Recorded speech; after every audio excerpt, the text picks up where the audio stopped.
मैं बड़े शहर के एक छोटे से कस्बे में रहती हूँ। यह कहानी आज से 8 साल पुरानी है। उस समय मैं सिर्फ 15 साल की थी और मेरी दुनिया बहुत छोटी थी। हम 3 लोगों की एक सीधी सादी फैमिली थी। मेरे वालिद दूसरे शहर में मुलाजमत करते थे और मैं अपनी माँ के साथ गांव में रहती थी। यह वाकया तब पेश आया जब हमारे एक करीबी अजीज की शादी दूसरे शहर में तय हुई। शादी की तैयारियां अपने उरूज पर थीं और गर्मियों के दिन थे। मेरे वालिद पहले ही दूसरे शहर जा चुके थे। माँ और मैं बाद में जाने वाले थे। माँ को नेक कपड़े सिलवाने थे। उन्होंने बाजार के हुजूम से बचने के लिए हमारे मोहल्ले के दर्जी को बुला लिया। वह दर्जी सिर्फ औरतों के कपड़े सिलाई करता था और अपने काम में बहुत माहिर था। उसकी सबसे खास बात यह थी कि वह हमेशा साफ सुथरे कपड़े, सर पर टोपी और हल्की सी दाढ़ी रखता था। देखने में शरीफ, बोलने में नरम और अंदाज ऐसा कि औरतें उस पर आसानी से एतमाद कर लेती थीं। वह दर्ज ही मेरे वालिद का पुराना दोस्त था, इसलिए माँ ने उसे बिना झिझक बुला लिया। उस रात जब वह आया तो मैं सहन में बैठी हुई थी। माँ ने दरवाज़ा खोला और उन्हें सलाम के साथ अंदर लाई। माँ कहने लगी, बेटी देखो कौन आया है। मैंने दर्जी को देखा। वह हमेशा की तरह नरमी से मुस्कुरा रहा था। कहने लगा, बेटी बड़ी हो गई हो। माँ ने फौरन उन्हें पानी दिया। फिर पूछा, दूध पिएंगे? चाय का वक्त तो निकल चुका। दर्जी माँ की बात सुनकर हंसने लगा। कहने लगा, जी मैं दूध पीने से इनकार नहीं कर सकता। किचन में जाकर माँ ने दूध तैयार किया। मैं वहां बैठी रही और दिल ही दिल में सोचने लगी कि यह दर्जी अंकल कुछ ज्यादा ही घर के लग रहे हैं। जब दूध खत्म हुआ तो माँ ने कहा, आइए कमरे में चलते हैं, कपड़े और नाप ले लें। वह दोनों अंदर चले गए। मैं कुछ देर के बाद उठी और पानी पीने के बहाने अंदर की तरफ चली गई। कमरे का दरवाज़ा बंद था मगर लॉक नहीं था। जैसे ही मैंने दरवाज़ा थोड़ा सा खोला, मेरे कदमों के नीचे से ज़मीन निकल गई। दर्जी नाप ले रहा था। माँ खामोश खड़ी थी। उनका दुपट्टा उतरा हुआ था और कमरे में एक अजीब सी खामोशी थी। मुझे देखते ही दोनों के एकदम डर गए। माँ ने जल्दी से दुपट्टा ठीक किया। दर्जी फौरन पीछे हटा और कहने लगा, बस बेटी, मैं नाप ले रहा था, बाकी नाप मैं कल ले लूंगा। मैंने उसकी बात सुनकर अपना सर झुका लिया। मैंने माँ से कहा, माँ मुझे नींद नहीं आ रही थी, मैं इसलिए अंदर आ गई। माँ ने मेरा हाथ पकड़ा और मुझे बाहर ले आई। दर्जी ने जल्दी जल्दी कपड़े समेटे और कहने लगा, बाकी काम कल करूंगा। मेरे दिल में कुछ हलचल जरूर पैदा हुई थी। अगली रात लगभग वही वक्त था। माँ ने मुझे जल्दी सुला दिया, लेकिन शायद उन्हें यह पता नहीं था कि मैं जाग रही हूं। फोन की घंटी बजी। माँ बाहर गई। दरवाज़ा खोला और कोई आहिस्ता आहिस्ता अंदर आया। यह दर्जी ही था, लेकिन इस बार वह सीधा उसी कमरे में चला गया। माँ ने उसे देखकर दरवाज़ा बंद कर दिया। मेरे दिल में अजीब अजीब से वसवसे उठने लगे, लेकिन मैं खुद को संभाल कर लेटी रही। माँ दर्जी से कह रही थी, यह बच्ची है, इसे कोई समझ नहीं आएगी। जिज्ञासा में मजबूर होकर मैं उठी और कमरे की खिड़की के पास चली गई। पर्दे के पीछे देखा तो वह मंजर मेरी आंखों के लिए बिल्कुल नया था। मैं ठहर गई। मैं बिल्कुल साखित हो गई। मैं हैरान भी थी और परेशान भी। दर्जी और माँ एक दूसरे के बहुत करीब थे। उनके चेहरों पर मुस्कुराहट थी, जैसे बरसों की प्यास बुझा रहे हो। माँ ने जैसे ही दर्जी का कंधा दबाया, मेरा दिल सिर गया। यह सब क्या हो रहा था? मैंने कमरे की खिड़की से जो कुछ देखा वह मेरी समझ से बिल्कुल बाहर था। मेरी माँ, जो मेरे लिए इज्जत, वकार और मोहब्बत की अलामत थी, आज दर्जी के साथ किसी और ही रंग में नजर आ रही थी। पर्दे के पीछे एक ऐसी दुनिया चल रही थी जिसे शायद सिर्फ बड़े समझ सकते थे। दर्जी माँ के करीब बैठा था। उसके चेहरे पर एक अजीब सी चमक थी। माँ हंस रही थी, वह हंसी जो मैंने बरसों बाद सुनी थी। एक अलग सा सुकून था, जैसे बरसों का बोझ उतर गया हो। मैं चुपचाप वापस अपनी चारपाई पर आकर लेट गई। मेरी आंखें बंद थीं, मगर दिमाग लगातार सवाल कर रहा था, ये सब क्यों, कैसे, कब से, और मैं ही क्यों इसकी गवाह बन गई? अगले दिन सुबह नाश्ते पर माँ बिल्कुल आम सी थी। उन्हें पराठा और अंडा बनाया। मुझे दूध दिया और मेरी नींद के बारे में पूछा। माँ कहने लगी, रात तुम जल्दी सो गई थी। मैंने सर हिलाया और कहा, हाँ मुझे बहुत नींद आई थी, लेकिन अंदर से मेरा दिल कह रहा था कि असल में वह रात मेरे लिए खत्म नहीं हुई थी। शाम को जब माँ ने मुझसे कहा, बेटा आज रात दर्जी कपड़े देने आएगा, मैंने उससे कहा है कि रात को आना ताकि तुम्हारी नींद में खलल ना हो। मैंने सर हिलाया, लेकिन अब मैं तैयार थी। इस बार सिर्फ देखने के लिए नहीं बल्कि समझने के लिए। रात को मैंने माँ के हुक्म पर बिस्तर पकड़ लिया, लेकिन नींद को आंखों से दूर रखा। शायद माँ को पता नहीं था कि मैं जाग रही हूँ, लेकिन मेरी सांसों की रफ्तार बदल रही थी। रात के 10:30 बजे फिर दरवाजे पर दस्तक हुई। माँ दबे पांव जाकर दरवाजा खोला। दर्जी अंदर आया।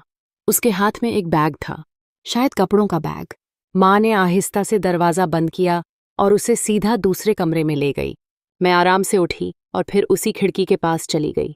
पर्दे के पीछे रोशनी हल्की थी, लेकिन आवाजें साफ सुनाई दे रही थीं। माँ ने पूछा, क्या कपड़े तैयार हो गए? दर्जी कहने लगा, हाँ, सब तैयार हो गया। आपने जो कहा था सब रखा है। दर्जी की आवाज में एक खास नरमी थी। फिर माँ कहने लगी, और जो मैंने नहीं कहा था। माँ की इस बात में एक शोक ही थी जो पहले कभी नहीं सुनी थी। अजीब सी आवाजें धीरे धीरे खामोशी में। किसी ड्रामे का सीन नहीं था, यह मेरी जिंदगी थी, मेरी माँ की हकीकत थी।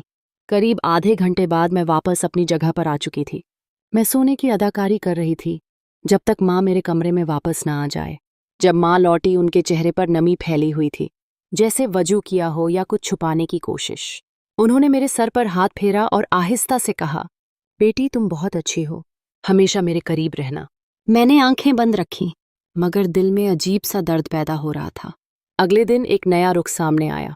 दर्जी रोज आने लगा, कभी दोपहर को, कभी शाम को, कभी माँ के कहने पर घर में उनकी मदद बढ़ने लगी। मोहल्ले में लोगों ने सवाल करने शुरू कर दिए। औरतें माँ से पूछती, यह दर्जी आपके घर रोज क्यों आता है? कोई खास काम है? माँ हमेशा मुस्कुराकर जवाब देती, मेरे शौहर के पुराने दोस्त हैं, काम भी है और एतमाद भी। लेकिन मुझे यह एतमाद अब बोझ लगने लगा था। एक दिन दोपहर को मैं स्कूल से जल्दी वापस आई। गर्मी बहुत ज्यादा थी, मेरी तबीयत कुछ बोझिल हो रही थी। मैंने दरवाजा खोला तो अंदर से हल्की सी हंसी की आवाज सुनाई दी। मैं आहिस्ता कदमों से सहन से गुजरी और किचन के पास वाले कमरे में झांका तो दर्जी और माँ दोनों मौजूद थे। दर्जी ने माँ को कुछ पकड़ाया हुआ था, शायद कोई नई चीज थी, और माँ ने उनके हाथ पर हाथ रखा और फिर कहा, आप तो मेरी पसंद को समझ गए। मैं वहीं खड़ी रही, ना अंदर जा सकी, ना वापस मुड़ पाई। उसी शाम माँ ने मुझसे कहा, बेटी तुम जल्दी बड़ी हो गई हो, यह दुनिया बहुत जालिम है। मैंने माँ की बात का कोई जवाब ना दिया, लेकिन मेरी आंखों में जो सवाल थे, शायद वह भी समझ रही थी। अब वह हमारे घर का हिस्सा बन चुका था। बिना किसी नाम के, बिना किसी रिश्ते के, रातें फिर वैसी होने लगीं। पर्दे के पीछे कहानी चलती रही और मैं गवाह बनती रही, लेकिन बिल्कुल खामोश। फिर एक दिन कुछ नया हुआ। दर्जी ने माँ से कहा, अब कपड़ों के साथ साथ कुछ और भी सिलाई का काम हो जाए।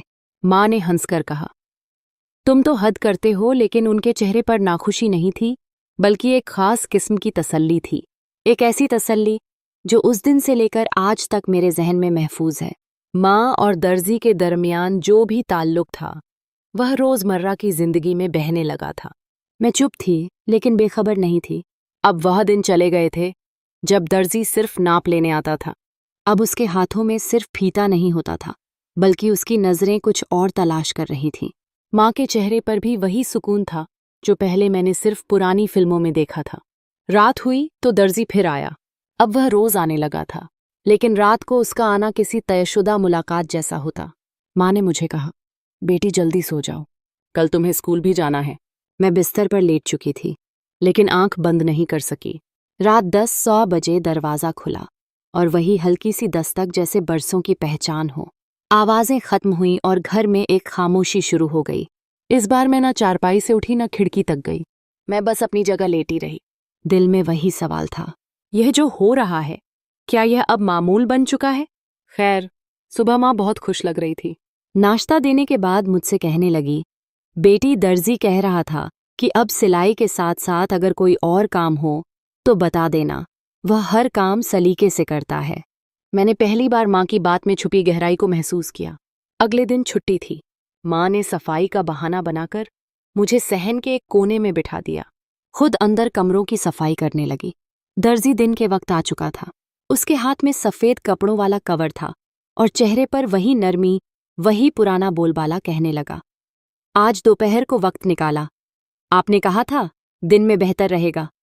माँ ने मुस्कुराकर कहा, आज घर पर कोई नहीं बेटी, पड़ोस वालों के घर गई है। मैं सहन के कोने में बैठी हुई थी। साया था, हवा थी और एक अनजाना सा खौफ। अंदर से हल्की सी म्यूजिक की आवाज आ रही थी।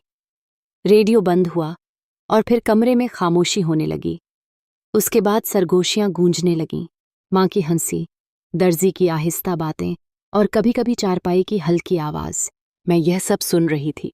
मेरे दिल की धड़कन बहुत तेज थी। कुछ देर बाद दर्जी बाहर आया। जाते हुए मुझसे कहने लगा, बेटी, तुम्हारी पढ़ाई कैसी जा रही है? मैंने सर झुकाकर कहा, जी, अल्लाह का शुक्र है। वह दर्जी चला गया। मैं माँ के पास चली आई। माँ अपने दुपट्टे के पल्लू से पसीना साफ कर रही थी। चेहरे पर अजीब सी थकन थी, मगर होठों पर मुस्कुराहट। माँ कहने लगी, बेटी, बाहर ज्यादा ना बैठा करो, बाहर बहुत गर्मी है। मैंने आंखों में आंखें डालकर उनसे पूछा, माँ, आप दर्जी को रोज क्यों बुलाती हैं? मेरी बात सुनकर वह एकदम कांप कर रह गई, लेकिन फिर संभल कर बोली, बेटी, जिंदगी में कुछ फैसले ऐसे होते हैं जो तुम अभी समझ नहीं सकती। अब दर्जी के आने के दिन और वक्त मुकर्रर हो चुके थे। माँ ने अपनी दुनिया में शामिल कर लिया था, जैसे वह किसी रस्म के बगैर उनकी शरीके हयात बन गया हो। एक रात ऐसा हुआ जो मैं कभी सोच भी नहीं सकती थी। रात का वक्त था। कमरे में हल्की लाइट थी। दर्जी और माँ अंदर मौजूद थे और मैं खिड़की के पर्दे के पीछे मौजूद थी। इस बार माँ ने दर्जी के कान में कुछ कहा। वह हंसने लगा, कहने लगा, इतनी खुशबू डाल ली है कि कपड़ों पर महक आ जाएगी। माँ ने शर्माकर कहा, यह खुशबू तुम्हारे कपड़ों पर अच्छी लगती है, सिलाई के साथ साथ खुशबू भी बेचा करो। मैंने उस दिन खिड़की से हटकर दिल में फैसला कर लिया, अब मैं कुछ नहीं देखूंगी और ना कुछ सुनूंगी। यह राज अब मेरा नहीं, उनका है। अगली सुबह माँ ने कहा, बेटी, अब दर्जी की दुकान पर अगर कुछ ले जाना हो तो तुम ले जाया करो। अब मैं खुद दर्जी की दुकान पर जाने लगी। कपड़े देने हो, नाप वापस लाना हो तो मैं ही जाया करती थी। एक दिन दर्जी मुझे कहने लगा, बेटी, तुम बहुत समझदार हो, तुम्हारी माँ बहुत